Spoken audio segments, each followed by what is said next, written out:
Hello, இந்த வீடியோவில் gate 2025 engineering sciences அந்த பேப்பரில் சாலிட் மெக்கானிக்ஸ் ஸ்ட்ரீம் அதில் நமக்கு கேட்ட ஒரு கொஸ்டின் நம்பர் 87. அதை இந்த வீடியோவில் சால்வ் பண்ணி சில கான்செப்ட் லேர்ன் பண்ணலாங்கிறது அந்த வீடியோவுடைய idea. A bar of length L is equal to 1 meter is fixed at 1 end.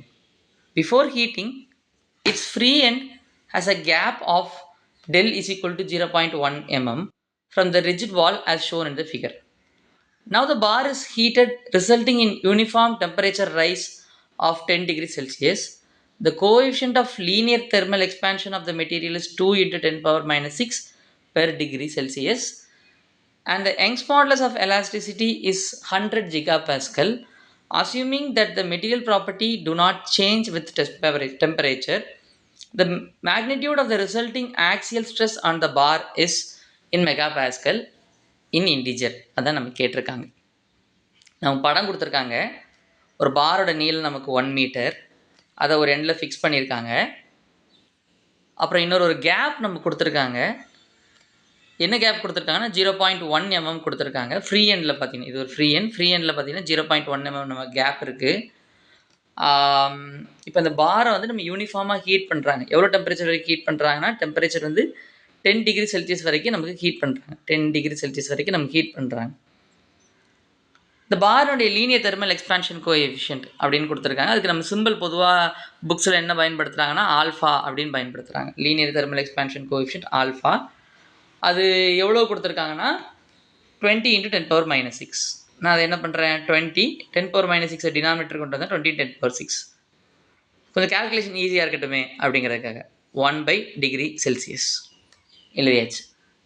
அப்புறம் யங்ஸ் மாடுலஸோட வேல்யூ கொடுத்துருக்காங்க. Young's modulus of elasticity E is equal to 100 gigapascal அப்படின்னு கொடுத்துருக்காங்க. 100 gigapascal. ஜிகாபாஸ்கல் நான் நியூட்டன் பெர் mm ஸ்கொயராக மாற்றுறேன்.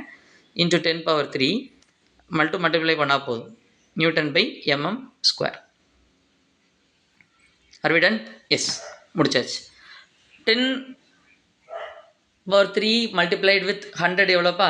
100 நான் 10 ஸ்கொயர்னு எழுதிக்கலாம். 10 ஸ்கொயர்னு எழுதிக்கலாம். 10 square into 10 power 3 square into 10 power 3 வந்து என்னது 10 power 5 எழுதலாமா? ஸோ இது 10 power 5ன்னு நான் எழுதிக்கலாம். 10 power 5 10 power 5 Newton per mm square Young's modulus.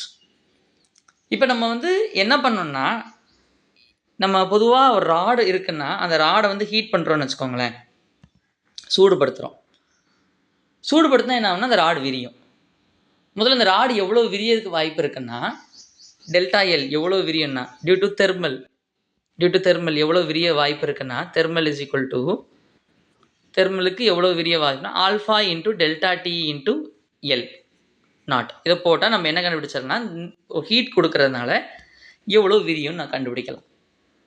இப்போ இந்த ராடு விரியக்கூடிய இந்த லென்த் இருக்குல்ல, டெல்டா எல் தெர்மலும், அங்கே நமக்கு வந்து ஒரு கேப் இருக்கா, டெல்டா எல் கேப் இருக்கா? இந்த டெல்டா எல் கேப்பையும் நம்ம பார்க்கணும்.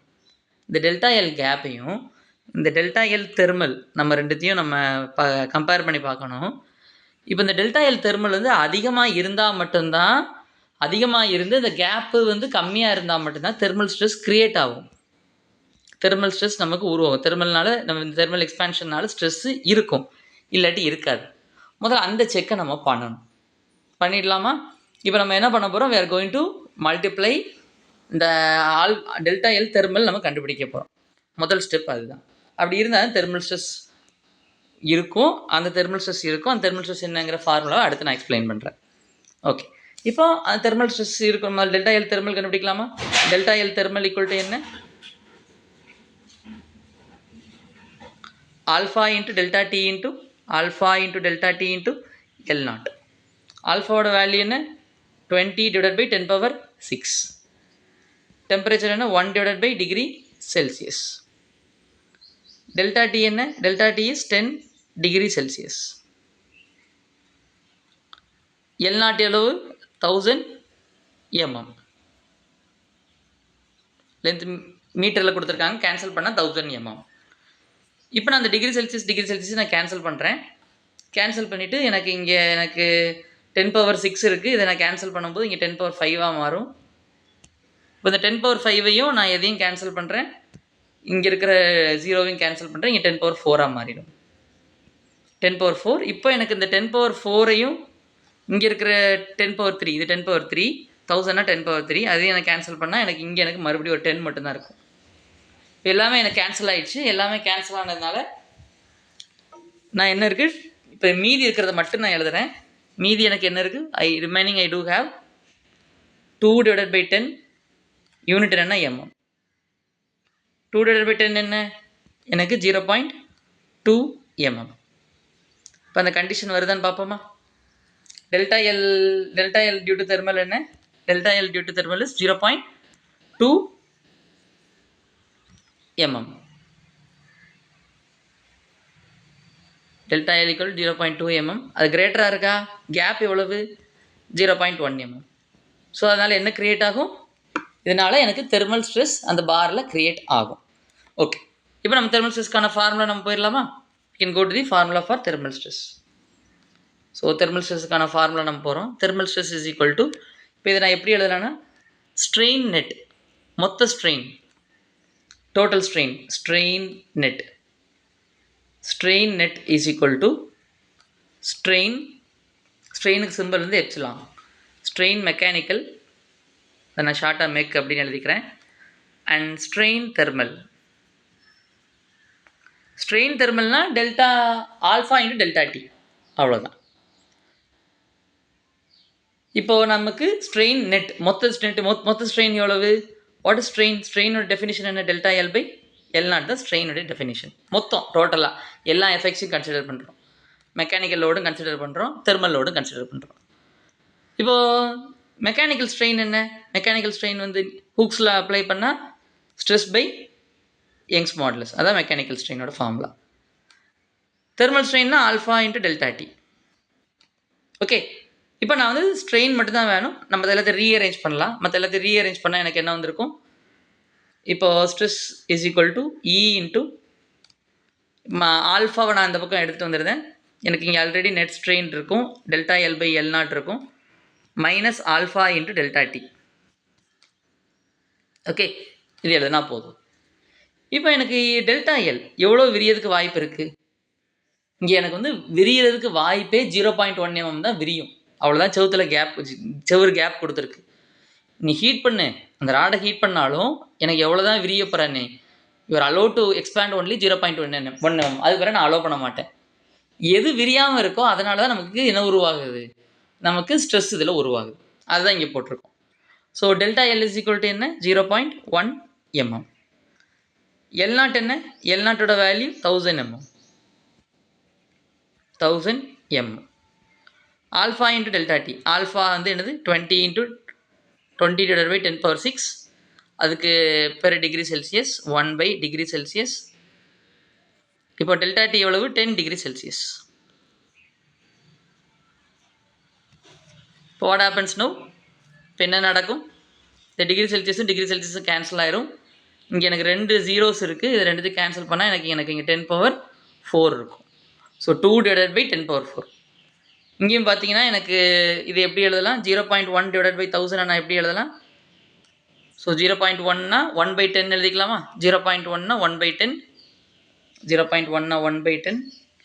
ஆல்ரெடி எனக்கு 0.1/1000 இருக்குது, நான் அதை எப்படி எழுதிக்கலாம், 0.1 1/10, ஆல்ரெடி அங்கே ஒரு 1000 இருக்கிறதுனால 1000 நான் 10^3 எழுதிக்கிட்டுமா, 1000 நான் 10^3 எழுதிக்கலாம். இன்னொரு ஒரு 10 நமக்கு இருக்குது, அது ரெண்டுத்தையும் ஆட் பண்ணும்போது பேஸ் சேமாக இருந்து பவரை ஆட் பண்ணால் 10^4. ஓகே, எனக்கு ஸோ இது நான் எப்படி எழுதிக்கலாம், 10^4 அப்படின்னு எழுதிக்கலாம். mm get cancels. ஸோ ஈயோட வேல்யூ நான் என்ன எழுதிக்கலாம், 1 × 10^5 எழுதிக்கலாமா. 5 யூனிட் என்ன, Nm/mm², எழுதியாச்சு. இங்கே எனக்கு என்ன இருக்குது, 2/10^4 அப்படிதானே, 2 சரி 1/10^4, அதை மட்டும் நான் எடுத்து ரிமூவ் பண்ணிட்டுமா. 1/10^4 மைனஸ் எனக்கு இங்கே என்ன இருக்கும், -2/10^4 இருக்கும். இதுக்கு எனக்கு யூனிட்டே கிடையாது. So 1 divided by 10 power 4 minus 2 divided by 10 power 4 என்ன 1 divided by 10 power 4 minus 2 divided by 10 power 4 minus 1 divided by 10 power 4.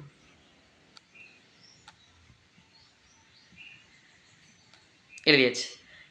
இப்போ நான் 10 power 4 10 power 5 கேன்சல் பண்ணால் எனக்கு இங்கே என்ன ஆகும்? கேன்சல் பண்ணால் I will remaining I have 10. இந்த plus into minus is plus minus. So அப்போ எனக்கு ரிமைனிங் யார் இருப்பாங்க? 10 மட்டும்தான் எனக்கு ஆன்சர் இருக்கும். So stress is equal to minus 10 unit என்ன? Newton per mm square. இப்போ அந்த மைனஸ் எதை டினோட் பண்ணுது? கம்ப்ரெஷன் அப்படிங்கிற டினோட் பண்ணுது. ஸோ எக்ஸ்பேண்ட் ஆக 0.1 mm நம்ம எக்ஸ்பேண்ட் பண்ண விடலை. 0.2 mm தான் எக்ஸ்பேண்ட் ஆகுது. அந்த எக்ஸ்பேண்ட் பண்ண முடியாதனால அது அழுத்தமாக மாறி இருக்கு. அது என்ன அழுத்தமாக ராடில் மாறி இருக்குன்னா கம்ப்ரெஷன்னா மாறி இருக்கு. நம்ம கொஸ்டினில் என்ன கேள்வி கேட்டிருக்காங்க? What is the question that we are asked? We are asked what is the magnitude of the resulting axial stress அப்படி தான் கேட்டிருக்காங்க இன் மெகா பாஸ்கல். இப்போ நியூட்டன் பெர் mm ஸ்கொயரில் எழுதுறதுனாலும் நியூட்டன் பெர் mm ஸ்கொயரில் எழுதுறதாப்பில் இருந்தாலும் அல்லது வெறும் மெகா பாஸ்கலில் எழுதுறாப்பில் இருந்தாலும் ரெண்டும் ஒன்று தான். நம்ம டேரெக்டாக இந்த யூனிட் கன்வர்ஷன் பார்த்தீங்கன்னா இதுவும் மெகா பாஸ்கலும் டேரெக்டாக ஒன்று தான். நம்ம அதனால் இந்த ஆன்சர் என்னது தான்? மெகா பாஸ்கலில் தான் வந்திருக்கு. நமக்கு அதுவும் பர்டிகுலராக பார்த்தீங்கன்னா மேக்னிடியூட் அப்படிங்கிற வார்த்தை கேட்டிருக்காங்க. we are asked only the magnitude. அப்புறம் என்னென்னு மட்டும் எழுதுனா போதும். இன்டிஜரில் கேட்டிருக்காங்க. ஆன்சர் வந்து 10. ஐ ஹோப் இந்த வீடியோ உங்களுக்கு புரிஞ்சிருக்கும்னு நினைக்கிறேன். இந்த கான்செப்ட் உங்களுக்கு புரிஞ்சிருக்கும்னு நினைக்கிறேன். தேங்க்ஸ் ஃபார் வாட்சிங் the video till the end. நன்றி. பாய். see you in the next video.